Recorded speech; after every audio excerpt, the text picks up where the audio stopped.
Apreciados hermanos en el Señor, una vez más bienvenidos nuevamente al estudio de nuestra lección de la escuela sabática. Con la bendición de Dios, después de una para de 2 meses, estamos nuevamente reunidos para poder continuar con el estudio de nuestra lección para cada sábado. Es nuestro pan que nos alimentamos espiritualmente. Y bueno, vamos a continuar con la bendición de Dios. Y en esta ocasión nos acompaña nuestro querido hermano Antero Caballero. ¿Qué tal, mi hermano? ¿Cómo estás? Aquí, Wilson, muy bien, gracias al Señor por esta oportunidad de tener aquí, estar frente a los hermanos para poder compartir su palabra, la palabra del Señor. Agradecemos a nuestro hermano Antero, él es responsable del departamento de evangelismo, ¿no? De obra misionera de la Unión Peruana. Y esta ocasión nos va a acompañar en el desarrollo del estudio de una importante lección, los 3 varones justos. Muy bien, pero antes vamos a pedir siempre la dirección de nuestro Padre Celestial. Hermano Antero, guíenos en oración, por favor. Gracias. Bendito Señor, en este momento estamos delante de ti, queremos hacer uso de tu palabra. Por favor, concédenos tu gracia, tu luz, la sabiduría, y que podamos entender claramente tu voluntad. Danos, Señor, esta oportunidad de poder compartir con los hermanos esta tu bendita palabra. Quédate con nosotros en este momento, te suplicamos en el nombre del Señor Jesús. Amén. Amén. Bien, apreciados hermanos, vamos a estudiar la palabra de Dios. El año pasado, hermano Antero, hemos estado estudiando el libro del profeta Jeremías, ¿no? Primero Isaías, Jeremías, y ahora nos ha tocado estudiar, pues, en estos 3 meses al profeta Ezequiel. ¿No? Ezequiel, así es. Hay, hasta ahora, yo creo que, no sé si te ha pasado eso, hemos leído el libro de Ezequiel en el año bíblico, ¿no? Haciendo temas. Pero creo que ahora en la lección encontramos siempre ciertos detalles, ¿no? Que se nos pasa y con el estudio nos ayuda a investigar más. ¿Te ha pasado esto, hermano? Claro, muchas veces, y creo que se cumple lo que está escrito en la Biblia. Dice, nuevas son cada mañana y grande es tu fidelidad. O sea, uno puede leer un versículo, puede leer un libro entero de la Biblia, podemos encontrar un mensaje, pero si lo leemos al siguiente día, encontramos más claridad. O sea, la Biblia es así, ¿no? Uno puede pasar haciendo año bíblico, pero no lo conoce todo. Así es, ¿no? Siempre la Biblia tiene algo nuevo. Así es. Y entonces ahora, desarrollando el libro de Ezequiel, vamos a encontrar tesoros, ¿no? Tesoros escondidos. Ajá. Y hoy día tenemos una lección muy importante. Lo tenemos también aquí en nuestra pantalla y dice 3 varones justos. Hermano Antero, nos habla de 3 varones justos. Vamos a hablar en cuanto a, en orden, sería, en primer lugar, estaría Noé, ¿no? Estaría también Job. Y también Daniel. Tengo una pregunta. ¿Será que, y nos dice unas cualidades o características, ¿no? Perfecto, temeroso de Dios, justo. ¿Será que solamente estos 3 varones mencionados en Ezequiel se les puede llamar justos? ¿O podríamos también colocar ese mismo título a otros personajes en el Antiguo Testamento? Buena pregunta. Cuando uno lee la Biblia, va a encontrar a todos los hombres de fe, se le puede llamar justos. No solamente son estas 3 personas, ¿no? Sino todas las personas que creyeron en el Señor son justos. Por ejemplo, si tuviéramos a Enoc, lo podríamos colocar aquí. Claro, Enoc justo. ¿Otro? Es el mismo Jeremías. Jeremías. Varón justo. Lo podríamos Abel. El justo Abel, el ¿no? Justo Abel. La sangre del justo Abel. Justo Abel. El caso de Adán. Adán mismo. Adán mismo. O podríamos colocar también, por ejemplo, ¿no? El profeta Elías.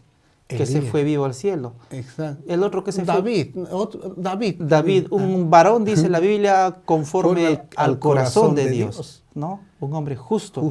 Pero bueno, por alguna razón vamos a estudiarlo en esta lección, es que Dios pone a 3 personas, ¿no? Para poder, yo creo que también tiene un mensaje para nosotros. Exacto. Noé, Job y Daniel. Exacto, lo que Dios selecciona es lo que hace Dios, ¿no? ¿Por qué los pone a ellos como, por qué les resalta a ellos? No es porque los de otros no sean justos, ¿no? Sino Dios sabe por qué los pone en escena, los resalta, les hace más visibles. Así es. Muy bien, vamos a estudiar entonces la lección 7, ya nos va a tocar el sábado 14 de febrero, 3 varones justos. Voy a dar lectura, hermano Antero, al versículo de introducción y te voy a pedir algunos aportes, ¿ya? He rayado algunas partes que los hermanos también al leer seguramente quieren una explicación, ¿ya? Dice, por lo demás, hermanos, todo lo que es verdadero, todo lo honesto, todo lo justo, todo lo puro, todo lo amable, todo lo que es de buen nombre, si hay virtud alguna, si algo digno de alabanza, en esto pensad. Son características, ¿a quién se le pide esto? En esto pensad, dice. Porque algunos también nosotros podemos, alguien por ejemplo que no conoce la palabra de Dios, lee esto y dice, bueno, voy a pensar, voy a esforzarme en ser honesto, en ser justo, en ser puro, en ser amable. ¿A quién está dirigido este versículo de Filipenses 4:8? Según Filipenses 4:8 está dirigido a todos los creyentes, a los creyentes que viven esa conexión con el Señor. Por eso Él está diciendo aquí que por los demás hermanos, dice, por los demás hermanos, dice todo lo que es verdadero, todo lo honesto. Se está hablando a una persona que ha creído en el Señor. Así es. Y también dice acá, todo lo justo, ¿no? Bueno, yo creo que en esta lección vamos a ver un poquito en cuanto a la justicia, ¿no? ¿Qué significa ser justo? Y qué es también ser un injusto. La segunda parte quisiera que me ayudes con esto. Dice, deben cultivarse tanto las virtudes activas como las pasivas. ¿Cuáles son esas virtudes activas? Y aquí también lo llama las virtudes pasivas. Elena G. de White está hablando acerca de las virtudes pasivas, son a las reacciones, al trato que tiene el cristiano frente muchas veces a la provocación, a las dificultades, cómo responde. Hay un versículo que dice, la blanda respuesta quita la ira. Entonces, esas virtudes pasivas son esa forma como uno puede responder en momentos difíciles.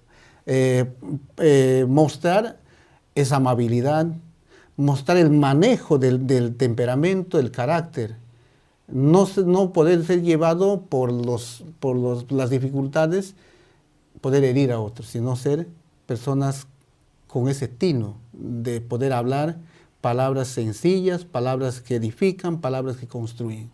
Y la hermana Huay dice, esto debe cultivarse. Debe cultivarse. Ya, sería entonces en cuanto a las virtudes activas o pasivas, la que usted me explicó. Las virtudes pasivas, las virtudes más suaves. Las virtudes las palabras con amabilidad. Ya, y cuando hablamos de activas. Esas son las virtudes que debe tener un cristiano frente a veces al engaño, frente a las falsas doctrinas. Debe el cristiano ser firme, no debe ser fluctuante, no debe estar como hojas que lo lleva el viento de aquí para allá, sino debe tener su punto de vista con autoridad, con carácter, defender o plasmar o sustentar con la Biblia las verdades de Dios. En este caso podríamos ver el profeta Elías también, ¿no? Que él, cuando hubo apostasía, él levantó su voz de protesta. Esas son las virtudes activas. Así es. Esa valentía, ese coraje de héroe, ese coraje de una persona que tiene celo por la verdad.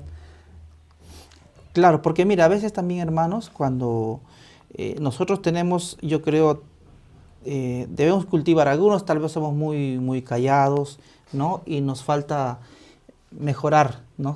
La parte activa, como dice acá, ¿no? Pero algunos también somos tal vez muy coléricos, tal vez nos gana la boca, palabras que tenemos que suavizarlas, ¿no? Hablarlo con dulzura, y es también un trabajo, ¿no? Que debemos hacerlo. Exacto. Justo Wilson, hablando de esto, de cultivar las virtudes pasivas y las activas, está relacionado con el carácter. O sea, el carácter, según Elena G. de White, el carácter, dice, es la combinación de pensamientos y sentimientos. Cuando hablamos de virtudes activas y pasivas están englobadas esas dos cosas, el pensamiento y el sentimiento.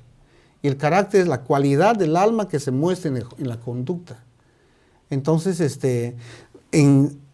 haciendo un resumen de este párrafo y del versículo, estamos hablando que el cristiano debe tener el carácter suficiente, un carácter noble, un carácter virtuoso para poder ser un cristiano equilibrado. Así es, y como dice en el párrafo, aquí nos dice, la fe debe fraguarse en su carácter, ¿no? Entonces, yo creo que nadie tenemos, entonces hay que reconocer que nadie tenemos un carácter perfecto, está nuestro carácter con debilidades, con defectos, y lo que el Señor busca, ¿no? Justamente nos va a dar, creo aquí, hermano Antero, el modelo de 3 personas. ¿Cómo actuaron? Y cómo voy a tomar lo que se dijo de Elías, que eran también hombres con pasiones semejantes a nosotros, ¿no? Pero mira cómo es que Dios los va a usar como ejemplo de personas que practicaron la justicia, que hacían acciones justas, ¿no? Y yo creo que es un modelo, yo creo que es un modelo. No sé si estoy mal, pero Pablo dijo, ¿no? Imitadme a mí como yo de Cristo. Sí, sed imitadores de mí como yo de Cristo. Así es, sed imitadores de mí como yo de Cristo. Entonces, es cierto, nosotros no tenemos como un modelo perfecto, un humano. El modelo perfecto es Cristo. Es Cristo. No hay otro. No hay otra persona en el universo, ni siquiera en el mundo, en el universo, que es la perfección, que es Cristo. Así es. Entonces vamos a ver a estos 3 hombres que son el reflejo, ¿no? Que son el reflejo de Cristo en sus vidas. Son 3 personas que son dignas de imitar y que al igual que Pablo también pues podemos aprender, ¿no? Cómo es que Dios los va a colocar a ellos, los va a llamar o los va a poner como ejemplos en una situación. ¿Por qué? Porque las situaciones son distintas, ¿verdad, hermano Antero? Distintas en cada héroe de la fe. La situación es distinta y los lugares donde estaban también son distintos, ¿no? Cómo ellos actuaron, qué hicieron, cómo mostraron su cristianismo a pesar de los problemas, las dificultades que ellos estaban pasando.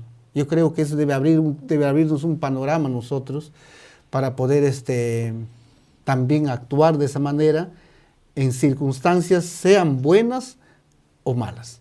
Así es. Muy bien. Pregunta número 1. ¿Qué 3 hombres identificaron las Escrituras como justos? Bueno, estamos en el contexto de Ezequiel. Estamos viendo a Ezequiel, me decía una hermana en esta semana, hermano me decía, Ezequiel va a ejercer su ministerio en Babilonia, ¿cierto? Va a estar en Babilonia, pero él va a estar abajo. Y cuando digo abajo me refiero con los cautivos. Daniel también está ejerciendo su ministerio en Babilonia, pero él está arriba, o sea, está en las cortes, está en la corte junto al rey. Y Jeremías también está ejerciendo su ministerio. ¿Pero dónde está él?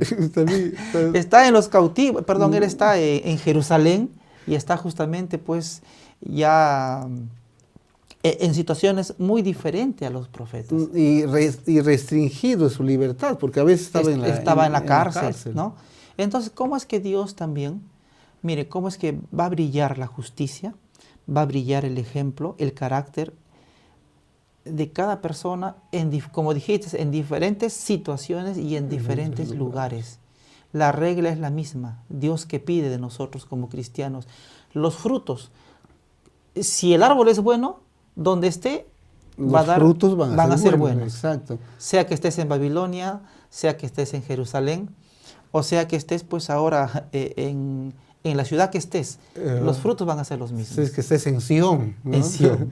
y es bonito esto, hermano Wilson, poder entender la lección, ¿no? Poder entender la lección del mensaje que Dios nos está trayendo. Nos pone un mensaje tan claro de que nadie puede decir, ningún cristiano podemos decir hoy, pero él ha sido fiel porque estaba arriba, porque ahí tenía todo, estaba frente a la opulencia.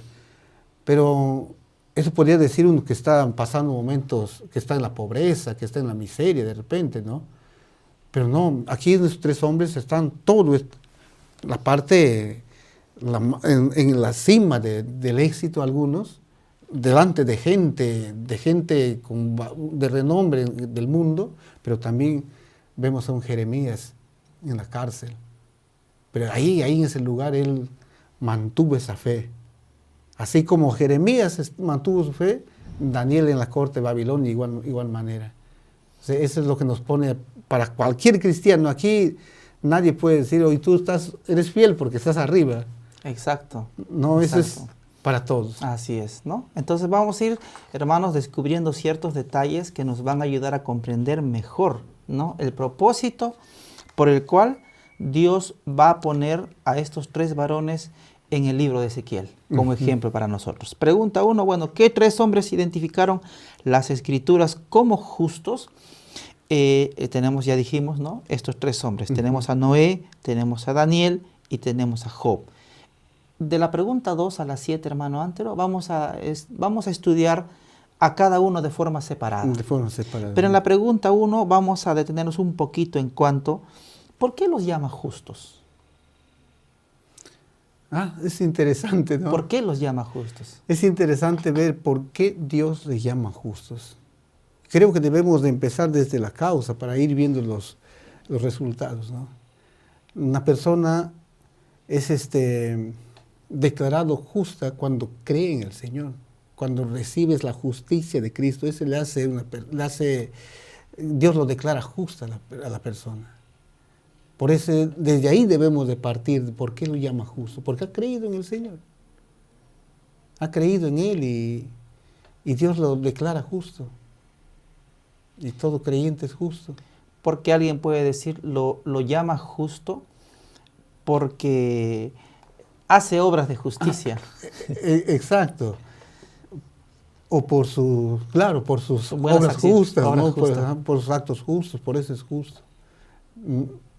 La Biblia tiene esos lenguajes, y esos lenguajes debemos de interpretar de acuerdo al tema que se está tratando, ¿no? Recuerdo, por ejemplo, cuando hablamos del lenguaje de la salvación, ¿no? Claro. Lenguaje militar, comercial, otros tipos de lenguaje jurídico para entender acerca de la salvación. Así es. Dios nos declara justos en el cielo. Pero nosotros también comprendemos, hermano Antero, que cuando uno es declarado justo, en el cristiano se implanta una nueva naturaleza. Y esa nueva naturaleza, ¿qué hace? ¿Se complace en el bien? ¿Se complace en el mal? ¿No? No. ¿Cómo es esta nueva naturaleza? En relación a la pregunta 1. Dice que la nueva naturaleza, vamos a hablar, la nueva naturaleza no peca, dice. El que es nacido de Dios, que es nacido de no Dios peca. no peca. Entonces esta nueva naturaleza no se complace en lo malo, ni tampoco tiene frutos malos, ¿no? Esa nueva naturaleza. Y mira, y poquito vamos a mezclar. ¿Por qué? Vamos a colocar en este caso a Noé, lo vamos a colocar en medio de Jerusalén. Y nosotros ya hemos visto en el libro de Jeremías cómo era la vida de los moradores de Jerusalén. No había árbol frondoso donde no había ídolos. Ezequiel mismo vio que la contaminación, la perversión, no estaba solamente en los moradores. Cuando él, las lecciones pasadas, va a entrar velo adentro, va a encontrar adoradores en el templo, mujeres que están, ¿qué cosa? Endechando a Tamuz, 25 varones que están, ¿qué cosa? Adorando al sol. Adorando al sol, dando la espalda al Señor. Al Señor. No, entonces, pero si lo pusiéramos a Daniel, ¿no? O lo pusiéramos a Noé, o lo pusiéramos a Job en medio de ellos, como son personas justas, declaradas justas, son personas que participan de la nueva naturaleza, entonces esa nueva naturaleza se complace, como dijiste, en hacer el bien, no el mal. Exacto. ¿No? Entonces, son estas personas las que van a practicar entonces, ¿no? Acciones justas. Ajá. Acciones justas, ¿no? Y entonces, estas acciones justas, justamente como dijo el Señor en Mateo, las buenas obras que hacen, glorifican a nuestro Padre que está en el cielo. ¿No? ¿Algo más quería decir, creo, sobre esto? La pregunta 1. No, sino que aquí hay un versículo que se puede tener, lo que dice, hijitos, nadie os engañe, el que hace justicia es justo, como Él es justo. Entonces es lo que dice el apóstol Juan. Y así es. Y mira, acá me gusta el párrafo cuando dice lo siguiente: debemos reconocer su gracia como fue dada a conocer por los santos de antaño. Aquí también los llama santos, los llama justos. En otra parte, cuando hablemos de forma individual, a uno le llama varón perfecto, ajá, temeroso de Dios. Apartado del mal. Desapartado del mal. Claro. Yo creo que nosotros no vamos a esperar ver caer al mundo en esa degradación. Bueno, sí está, sí, pero tal vez nuestro entorno no está como en los días de Ezequiel, ¿no? Como en los días de Jeremías. No podemos esperar llegar a esta situación para recién decir, ¿no?, que nosotros somos apartados del mal. La vivencia yo creo que debe ser en todo momento, hermano Antero. Claro, eso, la vivencia, o sea, el estar apartado del mal, el practicar las obras justas, no está en un futuro en el cristiano, está en el presente, el diario vivir. No es que yo tengo que esperar un tiempo, todavía cuando llega esto, a veces se puede escuchar, ¿no?, cuando venga la lluvia tardía.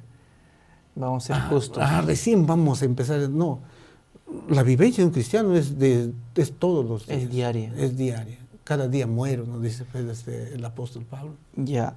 Ahora tenía otra pregunta aquí importante. Dice, ellos por su justicia.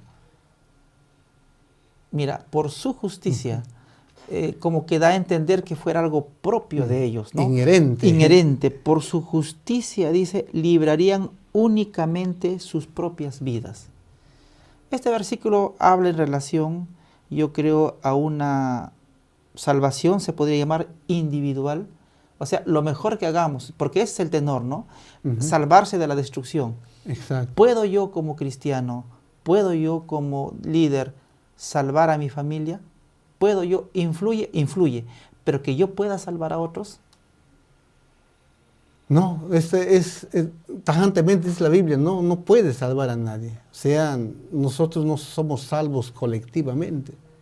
Y ni siquiera se hereda la salvación, ¿no? Hoy mi papá es un hombre de fe. Entonces, por eso que es hombre de fe, yo no voy a ser hombre de fe también, o hijo de fe, ¿no? Entonces, yo creo que la salvación es individual. No creo, así está escrito. Así es. Sí. Por eso, librarían únicamente sus propias vidas. Así dice el Señor. No librarían a sus hijos ni a sus hijas. Ellos solos serían librados, ¿no? Por eso acá dice, y si estuviesen en medio de ellas Noé, Daniel y Job, vivo yo, dice el Señor, que no librarían a hijo ni a hija. Ellos por su justicia librarían solamente sus propias vidas. Cuando dice su justicia, ¿cómo podríamos comprender ese lenguaje? Es algo propio de ellos, natural en ellos, innato en una persona cuando nace, practicar la justicia, porque se puede comprender mal este término. Se puede comprender mal. Sí.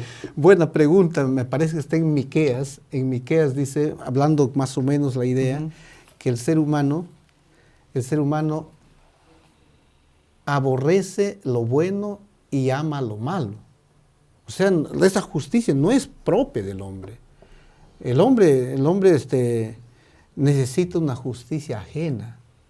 O sea, el hombre naturalmente no puede vanagloriarse, decir, hoy yo hago esto y es lo mejor, Dios me va a aceptar mejor. No es inherente en el hombre. Uh-huh. Y mira lo que dice aquí el párrafo. Dice, somos testigos de Dios mientras revelamos en nosotros mismos, ahí está, la obra de un poder divino. De un poder divino. Mientras revelamos en nosotros mismos. Y esta obra es algo estático. Es decir, yo digo, me convertí tal día, no hay crecimiento, porque dice, revelamos en nosotros. Podríamos añadir una palabra de lo que dijiste, diariamente, ¿no? Diariamente. ¿Qué revelamos? La obra de un poder divino. ¿Y cómo se revela eso? Y yo creo que son por medio... Mediante las obras justas, ¿no? Lo que dice la Biblia. Y lo que dice San Pedro, ¿no? En 2 de Pedro 1:5 en adelante. A la fe añadirle virtud, de virtud conocimiento. O sea, es cada día. Cada día. Vivir en comunión con Dios. Cada día glorificar a Dios. Por eso dice que así alumbre vuestra luz, ¿no? Dice. O sea, el cristiano va a hacer obras justas porque es justo, es declarado justo. Ningún árbol malo va a dar frutos buenos, ningún árbol bueno va a dar frutos malos. Claro, mencionaba en algunas ocasiones que existe obediencia sin amor, ¿no? Hay personas que obedecen, pero obedecen por obligación. Por ejemplo, en un cuartel, en un servicio, tú tienes que obedecer. Sí o sí. Quieras o no quieras, sí o sí, tienes que obedecer. Y existe obediencia sin amor. Pero lo que no existe es amor sin obediencia, ¿no? Si es que alguien ha experimentado el amor de Dios, no puede existir amor sin obediencia. No puede quedarse ahí. No es algo estático, algo muerto. Es móvil. El amor es un móvil que nos impulsa, que transforma a la persona. Ajá. Y eso no se puede esconder, ¿no? No se puede esconder y eso uno le empieza a manifestar. A manifestar. Y ahí aparece lo que vamos a llamar, ¿no? Las buenas obras, la frutos, justicia, los frutos. Y dentro de estos frutos está justamente lo justo, como dice acá, lo honesto, lo justo. Entonces, en ese contexto, vamos a comprender mejor entonces a Daniel, vamos a comprender mejor también a Noé y a Job. A Job. Hombres justos. Hombres justos. Hombres justos de acuerdo a la Biblia, o sea, conforme dice Dios. Así es. No de acuerdo de repente a un concepto, a ideas de lo que es justo, sino de acuerdo a lo que Dios dice, cómo es un hombres hombre justo. Obedientes a Dios, ¿no? Pero una obediencia que hay que resaltarlo muy bien, ser enfáticos, como un resultado, de esa entrega al Señor, ¿no? Muy bien. Entonces, en ese contexto vamos a creer y vamos a hablar, vamos a estudiar a estos tres varones, ¿no? Hombres justos delante de Dios. Y lo más bonito es cuando Dios, hermano Antero, Dios reconoce, ¿no? Nos llama. Por ejemplo, dice mi siervo David, un varón conforme, dice, al corazón de Dios. Ese título no lo da un historiador, ni David mismo dice, yo tengo el corazón conforme a Dios. Dios mismo califica a sus hijos. Alguien dijo, pero ¿cómo Dios lo puede llamar a un adúltero un varón conforme a la voluntad de Dios? Al corazón, conforme al corazón de Dios. Conforme al corazón de Dios. Bien, pero tal vez el ejemplo de David no es, para este caso, no es los más indicados son, y lo vamos a ver por qué lo pone a Noé, a Job y a Daniel, ¿no? Porque son circunstancias distintas. Sin embargo, David también, Dios lo cataloga así. Dice de Josué, dice, y murió Josué, hijo de Nun, siervo de Jehová. No, estos apelativos, estos nombres, es Dios el que lo pone. A Elías, y eso hay que reconocer, ¿no? Hombres, dice, con pasiones semejantes a nosotros. Personas que todavía en este camino, ¿no? De la vida, ellos también tienen una lucha como lo tenemos nosotros, como cristianos. Y eso es lo que dice la pluma inspirada, que la pluma inspirada no dejó aparte las historias de las luchas y las derrotas, las victorias de todo siervo de Dios. O sea, está escrito. Y yo justamente eso a mí me hace entender y me hace creer mucho más en la Biblia, porque es un libro que no solamente revela las victorias de los grandes siervos de Dios, sino que la Biblia también nos revela las derrotas, las debilidades. Entonces, eso es lo que nos hace ver, lo que hace distinto a la Biblia que a otros libros. Otros libros de historia secular pueden esconder las cosas negativas, le presentan solamente lo bueno. Entonces, a pesar de tener pasiones semejantes como nosotros, el caso de Elías, Dios los llama justos. Justos. ¿No?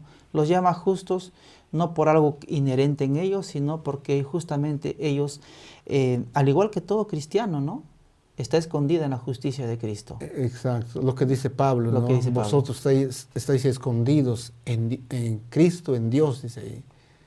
O sea, que nuestra vida está escondida en Él. O sea, nada de lo que reflejamos, nada de lo bueno que refleja un cristiano es propio. Es el resultado de nuestra vivencia, de nuestra entrega y de nuestro compañerismo con el Señor. Muy bien. Pregunta 2. ¿Quién predicó que el mundo sería destruido por un diluvio? Bueno, la pregunta es muy sencilla. La respuesta está... La respuesta es muy sencilla. La respuesta es Noé. Noé, y dice Noé en el libro de Génesis, Noé dice varón justo, era perfecto en sus generaciones, con Dios caminó Noé. Aquí tenemos, hermano Antero, otro detalle. Era perfecto, dice, en sus generaciones. ¿Por qué se usa aquí la palabra perfecto? ¿En qué sentido era Noé perfecto? Creo que, hermano Wilson, yendo tanto a la investigación de la Biblia, esa palabra que dice que Noé era un hombre perfecto, está más apuntando a la madurez espiritual, a la madurez, a la forma como manejaba su carácter. No está pretendiendo la Biblia hablar de que una persona es perfecta, un cristiano es perfecto, o porque es impecable. O sea, no hay esa relación entre la perfección con la impecabilidad.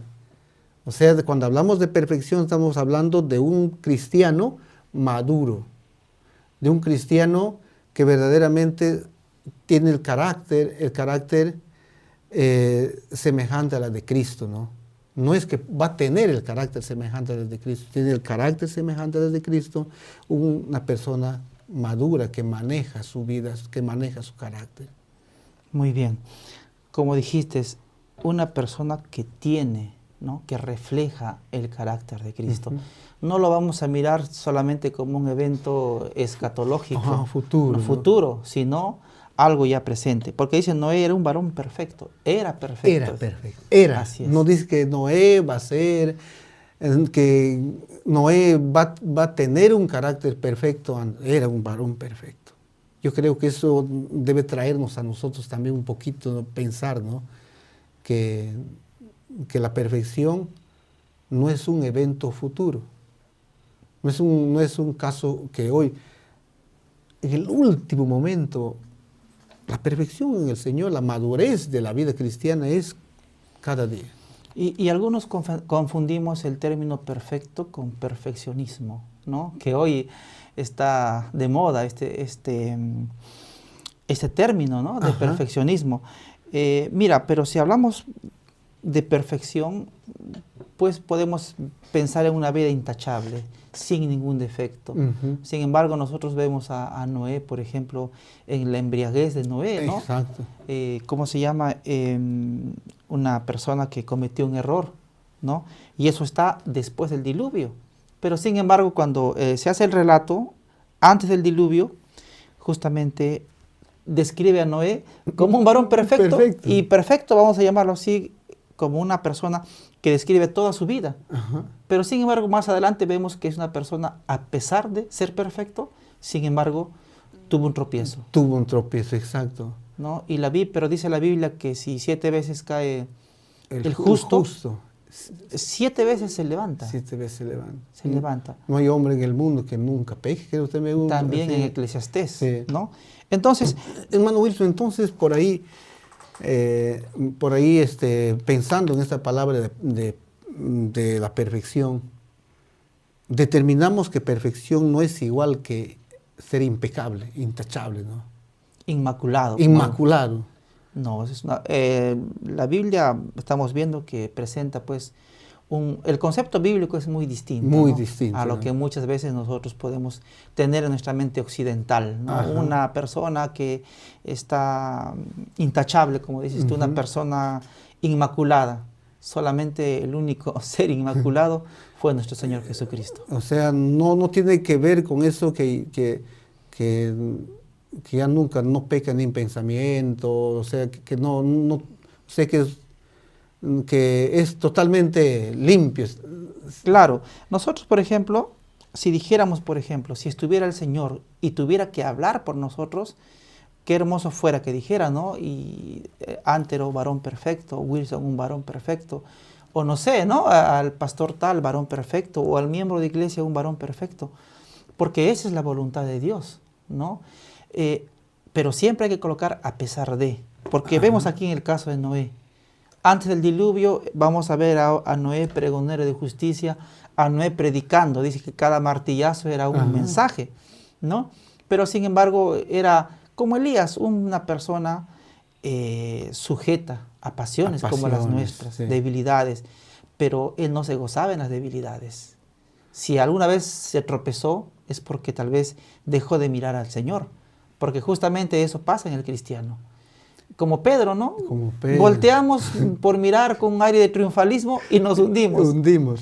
Hoy me has hecho pensar, hablar acerca que no es Noé, Daniel, hablando de Noé nomás. Vamos a hablar de Noé porque estamos ahorita en Noé. Sí, en la pregunta 2. Noé, él nos dice, no se autodescribe ahí, no se autodescribe, dice, yo soy perfecto. Es Dios que le está dando esas características. Y es lindo, ¿no? Es lindo cuando Dios te elogia, cuando Dios te dice. No es cuando nosotros nos decimos que somos. Esa es la gran diferencia, ¿no? De ser varón aprobado, dice. Así es. Aprobado por Dios. Así es. Por eso Pablo le decía a Timoteo, creo, procura, dice, presentarte, dice, ¿no? Ante Dios, dice. Aprobado, dice. Aprobado como obrero que no tiene de qué avergonzarse, ¿no? Entonces, es importante, hermanos, la aprobación de Dios. Y ojo, la aprobación de Dios, escuchen, va también traer como resultado también la aprobación de los hombres. El ejemplo de Abraham, por ejemplo, ¿no? Donde él iba, era reconocido como un siervo de Dios, los altares que él hacía. Por eso decía que Abraham también ha sido justificado por las obras, ¿no? Delante de los hombres, dice, no delante de Dios. Entonces es importante ver eso, no las obras. Claro, un hijo de Dios, un perfecto en Cristo, vamos a llamarlo así, es una persona que manifiesta por medio de sus obras lo que el Señor ha hecho, ¿no? Por Él en el cielo, ¿no? Perfectos en Cristo, pero también en esta tierra nosotros estamos en el camino de la perfección, ¿no? Muy bien. Ahora, mira lo que dice, hablando un poquito más de Noé. Noé también es el prototipo de los últimos días. Por eso es que tenemos que compararlo. Noé, el hombre que estuvo antes del diluvio, y también vamos a ver a varios Noés, o vamos a ver las circunstancias, porque así como estuvo los días de Noé, también dice la palabra que va a ser en los días finales. Ese mismo tipo, ese mismo grado de corrupción, la tierra tiene que llegar para que el Señor pueda intervenir. Y verdad, pensando en los tiempos de Noé, cuando hablamos de los tiempos de Noé, se habla de la maldad que abundó mucho. Dice que en esos tiempos de Noé, el pregonero de justicia, ahí en ese contexto, en ese mundo, a Noé Dios lo llama pregonero de justicia, viviendo en un mundo pues donde se practicaba la injusticia. Dice que aparte de practicar la injusticia, también dice que adoraban a la naturaleza. Adoraban a la naturaleza, había mucha idolatría en sus tiempos. Y en esos tiempos reinaba, dice, la ley de la fuerza. O sea, el que podía hacer, prevalecía más. Y no solamente también había la poligamia, era una práctica ya casi universal, hablando de aquel entonces. Entonces, verle ahí a Noé como un pregonero de justicia es como fuese un hombre que estaría dando la contra a todo el mundo, ¿no? Así es. Solo ante un mundo corrompido, un mundo que se ha desviado totalmente de Dios. Y de la misma forma también entonces Noé va a ser usado, ¿no? Como dijiste hace poco, va a ser usado como un ejemplo para lo que tiene que vivir el pueblo de Dios en el último tiempo. Mira, en los tiempos de Noé, inclusive el matrimonio, ¿no? Ya había cambiado, se habían normalizado prácticas que lo leemos claramente en este versículo. Dice que los hombres estaban comiendo y bebiendo, eso está bien. Dice, casándose y dándose en casamiento. La palabra dándose es entregarse. Y en algunas versiones, cuando leemos este versículo, dice que ellos tomaban para sí como esposas o se entregaban ellos, dice, como esposas. Es decir, que la práctica de la homosexualidad, ¿no? Ya ha estado presente. Yo creo, hermano Antero, estas dos religiones siempre han estado presentes. La religión de Babilonia siempre ha estado presente y son prácticas, ¿no?, milenarias. Hoy, por ejemplo, cuando leemos en Estados Unidos, ¿no?, la desclasificación de los archivos, ¿no?, de este tal Epstein, las cosas que pasaban en esa isla, las prácticas, el culto a Baal, son cosas que en verdad son terribles, ¿no? Por eso cuando aquí en la pregunta 2 nos habla acerca de Noé, cuando dice toda carne se había corrompido, sin embargo ahí está Noé. El pregonero de justicia. El pregonero de justicia. Sí. Noé no se corrompió. ¿Por qué no se corrompió? Yo creo que la Biblia es bien clara, ¿no? La Biblia dice, separados de mí, nada podéis hacer. No hay otro escondedero, no hay otro refugio, no hay otro lugar que estar en Cristo. Así es. Y dice la nota que Noé daba al mundo su mensaje de amonestación. Dice, sus obras demostraban su sinceridad. Ahí está el papel de las obras. Exacto. Ahí está el papel de las Demuestra. obras. De un perfecto, de un justo. Las obras demuestran. ¿Qué es demostrar? Sacar lo que está adentro. Las obras van a demostrar lo que tú eres, ¿no? Dice, y así se perfeccionó y manifestó su fe. Dio al mundo el ejemplo de creer exactamente lo que Dios dice. Es una fe que obra, ¿no? No hay una fe muerta, es una fe activa. Creyó Dios, le fue contado por justicia, y así como él creyó, él construyó el arca. Aunque contra la razón de los antediluvianos era una locura. Eso es lo que dice Hebreos 11:2. Nos dice que los antiguos dieron testimonio por la fe. Y esto es lo que vemos aquí de Noé. O sea, la fe en el Señor, esa es la que hace. La fe no es una fe muerta. La fe es activa, la fe te hace vivir la vida cristiana. Para terminar el caso de Noé. Noé va a permanecer fiel ¿en qué circunstancias? Cuando toda su generación estaba llena de maldad. De maldad. De corrupción. ¿Qué más? De idolatría. De idolatría. Ahora vamos a ver otro contexto, ¿no? Vamos a pasar en la pregunta 3 a otras circunstancias. Vamos a ver a otro varón de Dios, a otro justo, pero es en otras circunstancias distintas, para ver que podemos ser fieles a Dios en todas circunstancias. Amén. ¿No? Algunos podemos colocar como pretexto la pobreza, otros podemos colocar como pretexto tal vez el dolor. Otros podemos colocar como pretexto tal vez dice, yo nací en cuna de oro, no tengo tiempo para Dios, las circunstancias, ¿no? O sea, hay diversas experiencias o factores que nos pueden justificar, ¿no? Y decir, bueno, yo no tuve las facilidades que tuvo tal persona. Vamos a ver el caso de Job. Y yo creo que el caso de Job es distinto a lo que fue Noé, ¿no? La pregunta 3 dice, ¿quién demostró fe inquebrantable en terrible aflicción? Y nos habla acerca de Job. Bueno, es conocido, ¿no? Job dice que era hombre perfecto y recto, temeroso de Dios y apartado del mal. Ahí lo veo, hermano Antero, 4 características de Job. ¿Cómo lo ha visto usted esto? ¿Cómo lo ve? Mira, cuando yo veo estas características de Job, de lo que muestra este versículo, yo lo veo un Job, se resume en carácter. Un hombre conforme al carácter del Señor.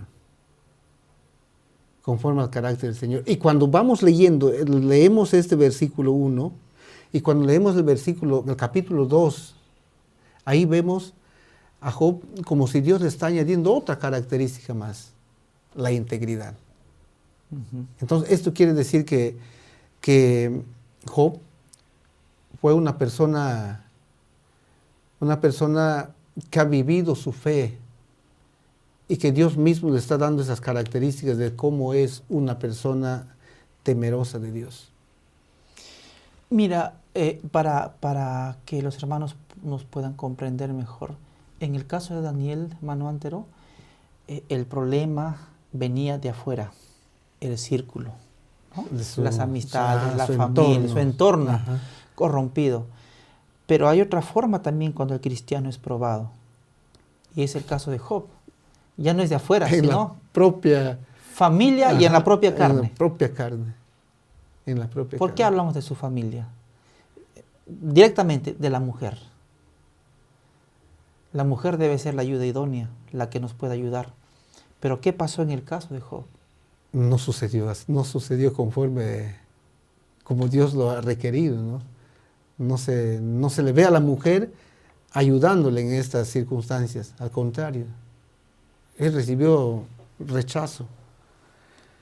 Y nosotros sabemos por historia que Job era un hombre rico, tenía la familia perfecta, tenía los hijos, tenía la esposa, tenía todo. Pero a pesar de todo, dice que él, a pesar que estaba en abundancia, él era perfecto, recto, temeroso de Dios y apartado del mal. Y nunca, dice, a pesar de la abundancia, nunca abandonó su responsabilidad en la casa. Pero mira, ahí para pensar cómo la esposa le dio la espalda. ¿No? Y alguien puede decir, hermano, yo en un tiempo estuve bien, pero ahora estoy mal económicamente. Como que el cambio de circunstancias nos justifican, ¿no? Para tal vez apartarnos de Dios. Pero sin embargo el caso de Job fue muy duro. De tenerlo todo a quedar sin nada, sin nada, absolutamente nada, ni el cuerpo estaba bien. Sin bienes materiales, sin familia. Porque sus hijos murieron, su esposa se fue. Sin amigos. Sin amigos, sin la salud también. Sin salud. Sin salud. ¿Qué más? Sí, claro, sin bienes materiales, sin ganados, todo eso. ¿No? Y dice que la historia de Job había mostrado que el sufrimiento es infligido por Satanás, pero que Dios predomina sobre él con fines de misericordia. Y lo más importante es cuando tú lees en la Biblia y dice, pero Job no pecó contra Dios. ¿No? Esa frasecita sí lo podríamos mejorar. ¿Por qué dicen no pecó contra Dios? En abundancia no pecó, pero también en aflicción no pecó. ¿Por qué no pecó? Porque humanamente su esposa resistió un tiempo, pero dijo al final tanto a Dios, dijo maldice a Dios y muérete de una vez. No veía más allá, no veía esperanzas, no había para ella algún día volver a la vida que ella tuvo, esta mujer. Yo creo, hermano Wilson, aquí muchas veces el dolor, la aflicción que uno pasa, si no está aferrado al Señor, le le hace muchas veces blasfemar o renegar contra Dios. O amargar su vida. Amargar, ¿no? exacto. Te amargas la vida Sí. contra Dios, reniegas de Dios, te apartas, sí. blasfemas el nombre de Dios. Es un proceso, ¿no? Es un proceso. Pero no pasó esto con Job. No pasó. Dice, no pecó. No Esa pecó. frase me gusta. A pesar de todo, como ya dijimos, y vamos a repetirlo, sin familia, sin bienes, sin amigos, sin la esposa, sin salud. Sin salud. No pecó. No pecó contra Dios, ¿no? Entonces la pregunta es, ¿podemos nosotros, hermanos, llegar al estado de Job? Yo creo que sí. Él es, vuelvo a repetir, es un ejemplo de lo que una persona puede hacer cuando está en Dios. Amén. ¿No? Apartado del pecado, ni siquiera en sus pensamientos, él llegó a blasfemar. Ni en el dolor. Ni en el dolor. Ni en el dolor, ni en la escasez, ni en el desprecio. En este sentido, entonces, Dios lo llama varón perfecto. Varón perfecto. Mira, yo aquí pensando en Job, Job es un tipo que nos enseña de que las pruebas tienen su límite. El mismo Job, creo que es en capítulo 6, dice, en 6 tribulaciones, y la séptima no lo tocó. Y verdad, si cuentas, Wilson, si contamos las tribulaciones, las pruebas de Job, son 6 tribulaciones, 6 pruebas en las cuales la afectó a Job en su salud, en su relación social, pero la séptima de sus amigos ya no le hizo nada. O sea, en Job encontramos que las pruebas tienen su límite. Y Dios le va a ir probando, cada prueba uno tiene que salir victorioso, tiene que aferrarse al Señor. Entonces, cada prueba tiene su límite. Yo creo que esto también debemos de unirnos entre todos los hermanos que nos escuchan, ¿no? Si alguien está pasando prueba, no es que va a vivir toda la vida con esa prueba. Si alguien está pasando otra prueba, Dios tiene su límite de las pruebas. Porque en 6 tribulaciones dice probado, dice ahí, más, pero la séptima no te tocará, dice. El no pecó muchas veces se confunde con impecabilidad. ¿Qué es impecabilidad? Ser inmaculado, ¿no? Ya no tener, o sea, ya... No cometer ni un acto. cometer ni un... O sea, no tener ni en pensamientos. O sea, no tener la causa de lo que puede haber en nuestro ser, ¿no? Ser impecables. Y porque acá cuando habla de Job como un hombre perfecto, recto, dice temeroso de Dios y apartado del mal. Yo creo que apartado del mal, todo cristiano debe estar apartado del Amén. mal. ¿No? Todo cristiano debe ser temeroso y somos temerosos de Dios. Y también dice hombre perfecto y recto. ¿No? Qué hermoso, hermano, sería que Dios nos pueda decir, ¿no? Es un hombre recto, es un hombre perfecto. Y en el caso de Job, Wilson, mira, en el caso de Job dice cuando Job estaba en la plaza, cuando llegaba, los jóvenes y los adultos se ponían de pie, lo respetaban por su vida, que tenía esa vida en Cristo, por ser un hombre justo. Yo era pies a los cojos y ojos a los ciegos. O sea, era un hombre respetado, con buena reputación. ¿Y por qué respetado y por qué con buena reputación? Porque justamente se manifestaba en las obras que él hacía. Un cristiano converso, un cristiano que tenga el Espíritu de Dios, no es una persona que está sin acción. Es alguien que siempre va a amar hacer la voluntad de Dios, practicar el bien. ¿No? Muy bien, pregunta 4. ¿Quién se destacó en su gran fidelidad a Dios? Vamos a hablar ahora de Daniel, ¿no? ¿Por qué cree usted, hermano Antero, que está puesto Daniel como un ejemplo también en el libro de Ezequiel? Yo creo que Daniel está puesto en estos 3 para mostrarnos acerca de la fidelidad. Cómo uno puede ser fiel a Dios en todo, no importando el lugar donde uno esté. Daniel estaba en la corte de Babilonia. Está en un puesto alto. Un puesto alto. Elevado. Envidiable, para cualquiera puede ser envidiable.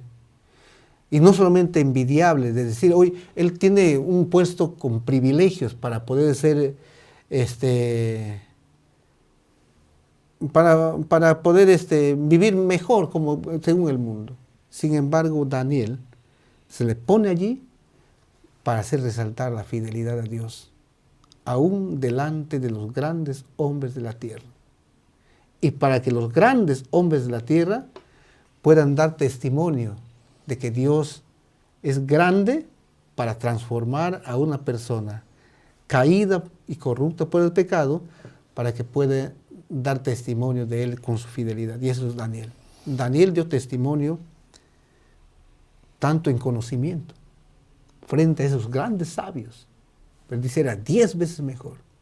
No solamente dio testimonio de su fidelidad, sino como resultado dio testimonio de su, dice, era más robusto. O sea, en Daniel vemos un hombre que vemos a la fidelidad encarnada en Daniel. Claro, porque mira hermano Antero, como dices, hay que ser fiel a Dios en toda circunstancia. En el caso de Job, en un extremo, pero en el caso de Daniel, recordemos que Daniel fue puesto por Darío, por Ciro fue el que le puso como tercero en el reino. Y es más, dice que lo quería poner por sobre todo. Ahora yo pregunto, ¿y ese hombre qué? ¿Cómo se ganó la gracia? Por si acaso Daniel era muy reconocido y respetado. Lo mismo fue también, por ejemplo, Jeremías. Me gustó mucho esta parte de Jeremías, cuando viene el capitán, ¿no?, de Nabucodonosor y le dice, mira, el Señor ha permitido que pase eso porque ustedes han pecado. O sea, ¿cómo reconoció? ¿Cómo sabía esto? Era porque Jeremías en su integridad, mira, Jeremías en su integridad se dice que había influido en Daniel. Y seguramente que Daniel habló a la corte que había un varón de Dios, un profeta en Israel, en Judá, que era Jeremías. O sea, eran personas que eran íntegras, eran personas que no callaban, eran personas que comprendían cuál era su misión. ¿Cuál era su misión? ¿No? Entonces ellos hablaban, y es por eso que Daniel también, otra cosa, le pone, mira, Ezequiel le pone a Daniel junto a dos personajes que ya habían fallecido, ¿no?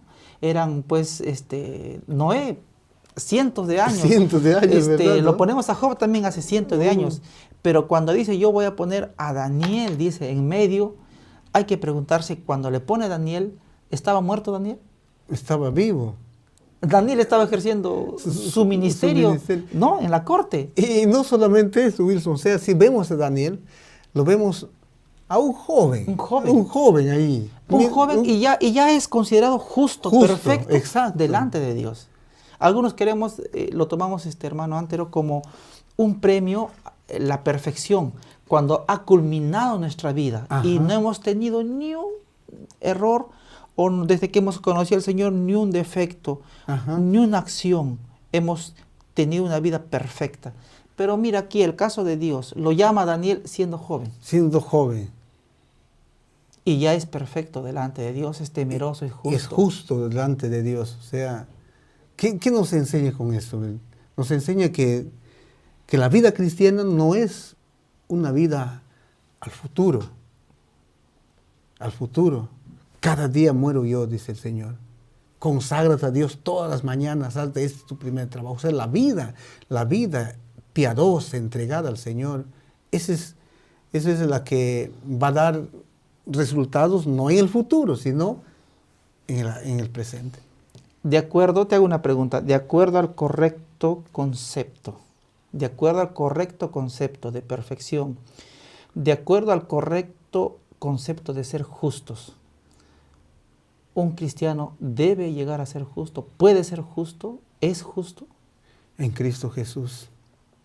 Y no en Cristo Jesús, porque dice en Efesios 2:10 que somos creados para buenas obras, dice, las cuales han sido preparadas de antemano.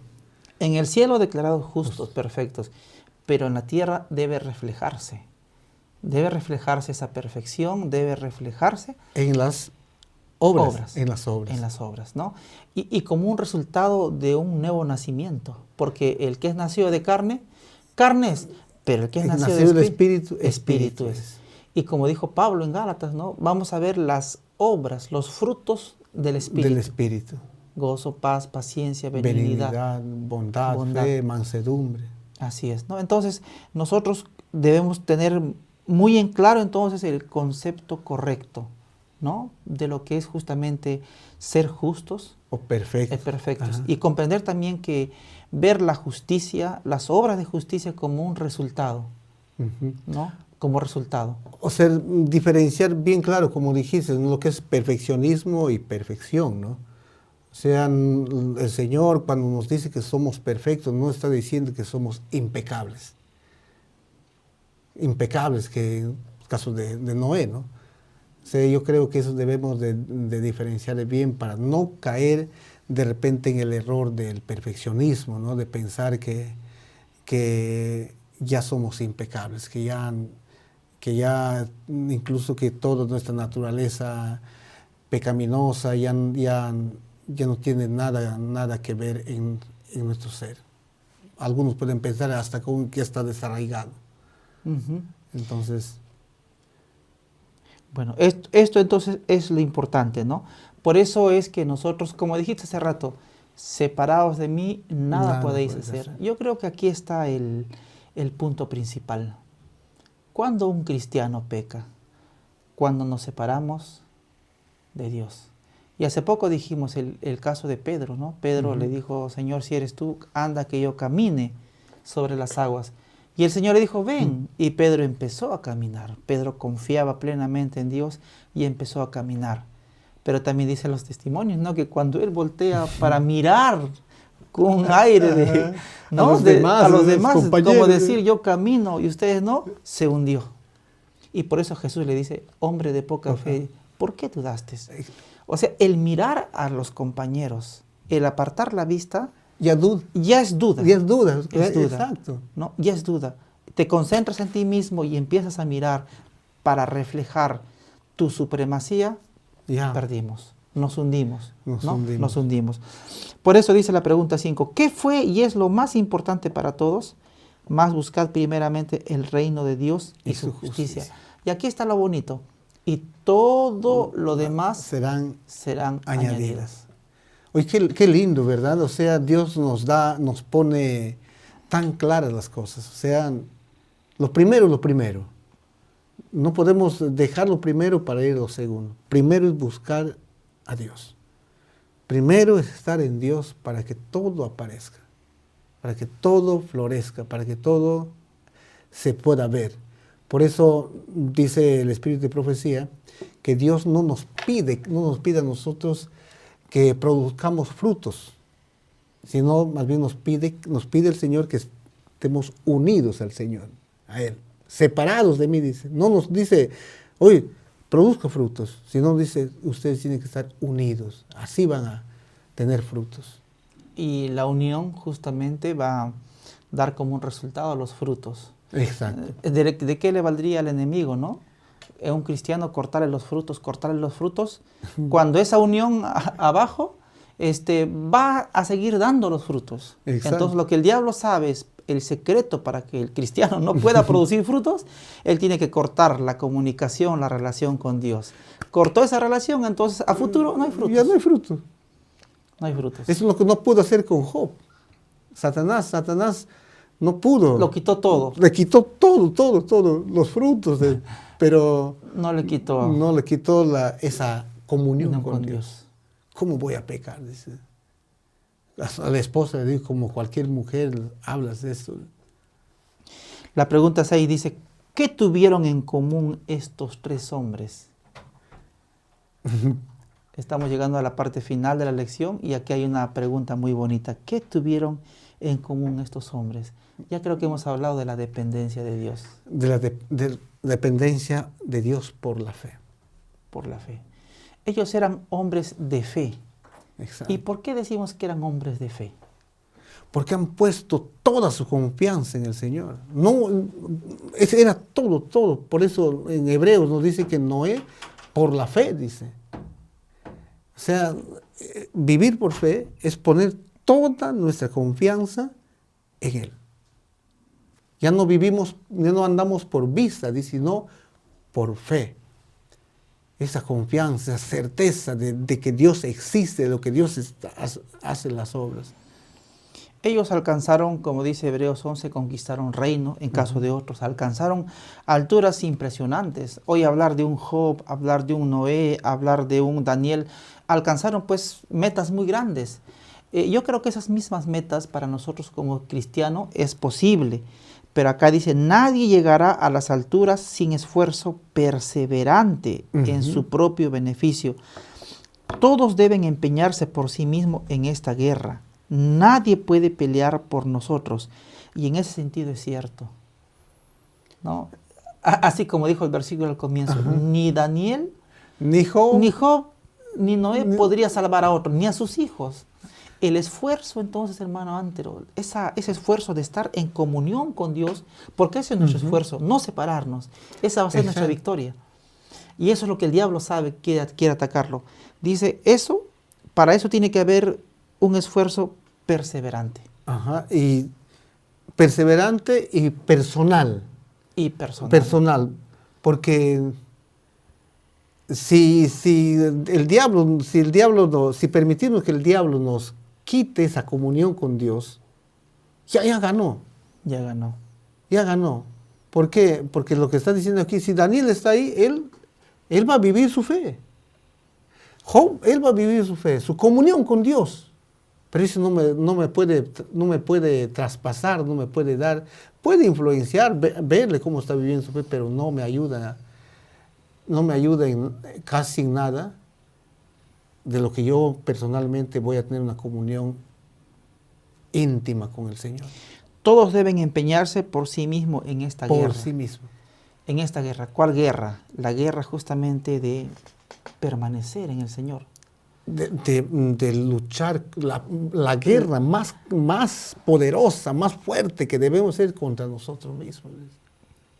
¿No? La batalla de la fe, tenemos que lucharla. Sí. Y es de forma individual, ¿no? En verdad, cuántos padres hay muy fieles a Dios, pero a veces lamentablemente esa batalla no puede influir, pero cada quien tiene que batallar también por sí mismo. Me refiero a los hijos, ¿no? Exacto. Lo mismo pasa en las iglesias también. Lo mismo en las iglesias. Cada cual debe tener una comunión directa con el Señor. Y acá dice, somos individualmente responsables del desenlace del combate. La lucha no es para ser perfectos. Eso hay que comprenderlo bien.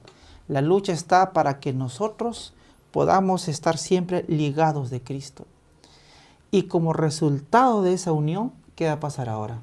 Vamos a ver después los frutos. El testimonio. El testimonio. La gente mismo va a testificar de nosotros cómo somos. La gente va a testificar y hablar de las características de un cristiano que está íntimamente relacionado con el Señor. El caso de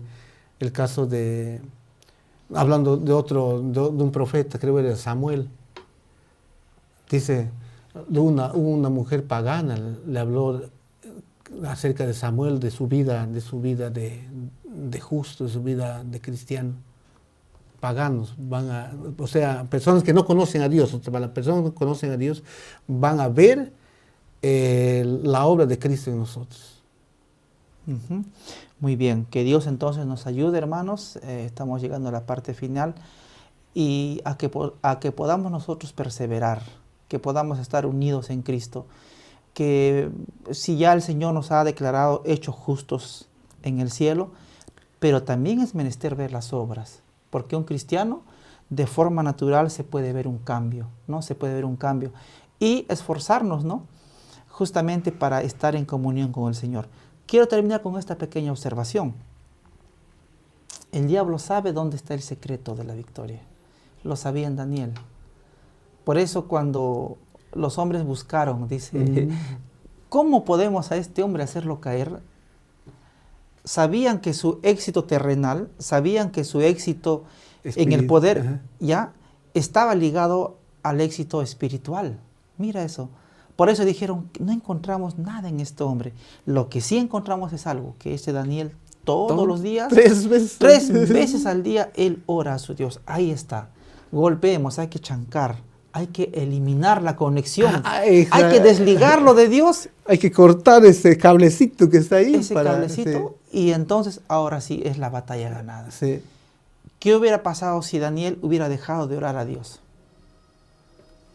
Su derrota estaba, ya ¿qué te digo? Estaba pronosticada. Me acuerdo que un pastor decía, yo quería saber qué era no leer la Biblia un mes. Entonces un día él dijo, voy a dejar de leer la Biblia. No voy a leerlo un mes, dijo. Y me dice que pasó un mes y me dice, aparentemente no pasó nada. Pero cuando me di cuenta, yo había perdido el hábito de leer la Biblia. Antes de esto, él tenía costumbre de leer todos los días la Biblia.